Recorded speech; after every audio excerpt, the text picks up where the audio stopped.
Let's remember that photos are not necessarily incriminating.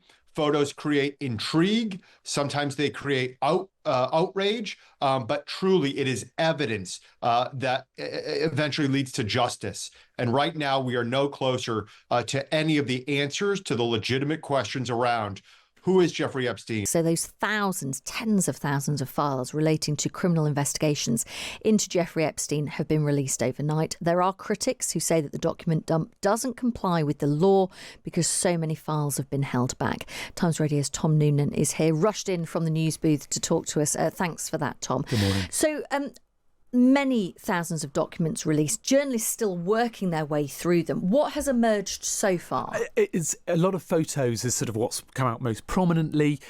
It's much bigger than any of the previous photo dumps we've had, which have been from Democrats sort of unofficially.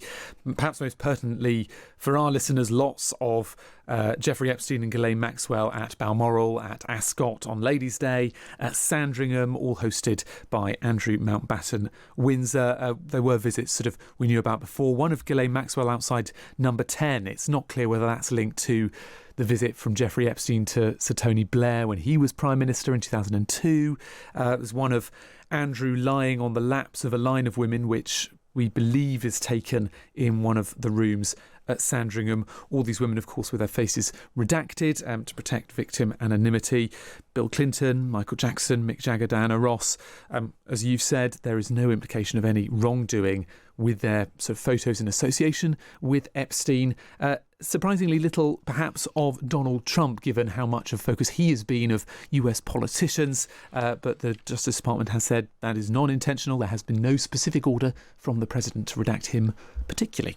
So there was a legal order by Congress to release all of the files by midnight last night, but not all of the files have been released. Why? No, the main justification from the Justice Department is it's to protect the victims and the scale of it. I mean, there are 1,200 victims approximately in that sort of related to in these files. It's about protecting their identities, trying to go through hundreds of thousands of photos and documents. They do say more's going to come over the weekend. The Justice Department says, yes, there might be over-redaction, that's their words, but says they want to err on the side of caution on that front. Tom, really good to speak to you. Thank you so much for dropping in. We know that the Democrats are really, really unhappy about the amount of information that has been released. Let's speak to Matthew Bartlett now, Republican strategist appointed to the State Department during President Trump's first term. Good morning to you, Matthew. Chloe, good morning. What's your reaction to what has been released? Because I've been reading in the last few minutes, for example, a journalist, Julie K. Brown with the Miami Herald, whose investigation led to the arrests of Jeffrey Epstein and Ghislaine Maxwell, saying, really, it's a lot of nothing. She's going through it. She's not seeing anything new, or it's heavily redacted. Obviously, I'm not an attorney, I'm not a journalist, but from what it appears to the public right now, that is largely true.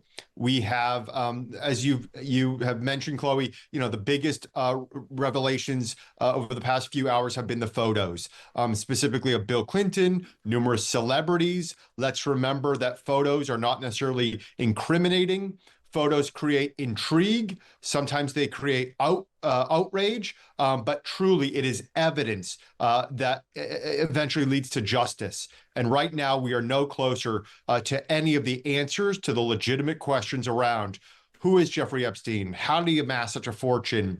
With regard to his crimes, are there others that enabled or participated? Why did he get such a sweetheart deal back in, I believe it was 2009? So again, legitimate questions remain. Why do you think the Trump administration is deliberately holding back some of these files? Do you buy what they're saying, that it's to protect the victims, or do you think there's something more to it? Hard to say. A worst case scenario is there is a deliberate, for lack of a better term, cover up of trying to protect certain individuals. I think very possibly more likely is, again, this process is not germane to our judicial system. It was an act of Congress, thousands upon documents, and that the biggest intent is to protect the victims, their privacy, not re-traumatize them again. So it is a very hard situation to evaluate, something akin to, I know it when I don't see it.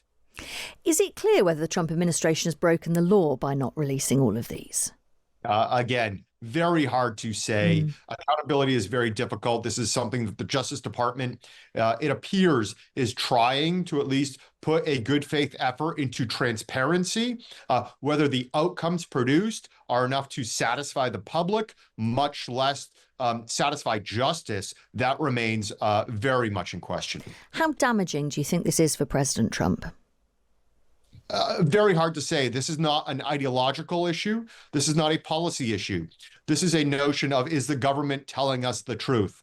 And from what it appears, President Trump has never been accused of malfeasance regarding Jeffrey Epstein.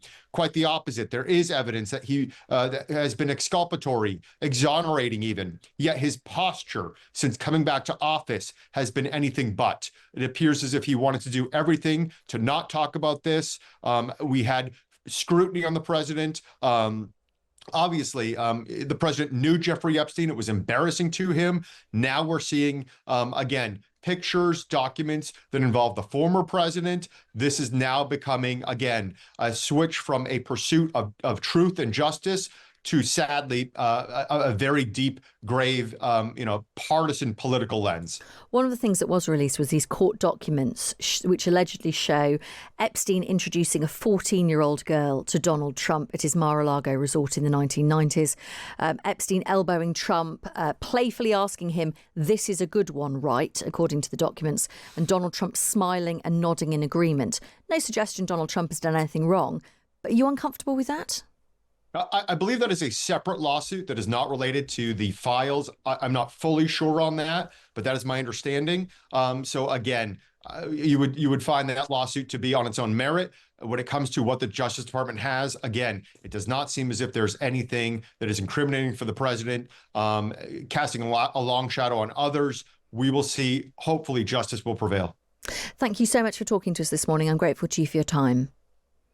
My pleasure. That is Matthew Bartlett, Republican strategist appointed to the State Department during President Trump's first term. I think there was so much anticipation about the release of these Epstein files. There was originally, Donald Trump said when he was campaigning for a second term as president that he would release all of them. Then he seemed quite resistant to it. And it really took Marjorie Taylor Greene, who was such a huge member of the MAGA movement, to really push him on that. They've had a huge falling out. But the result was Donald Trump's administration was forced to release all of these files. And it was meant to come out midnight last night, US time. And as we've discussed, actually what has come out has... well, for many people, they feel inadequate, actually. There's a lot of redactions, which, of course, the Trump administration says it is to protect the survivors, and people will understand that.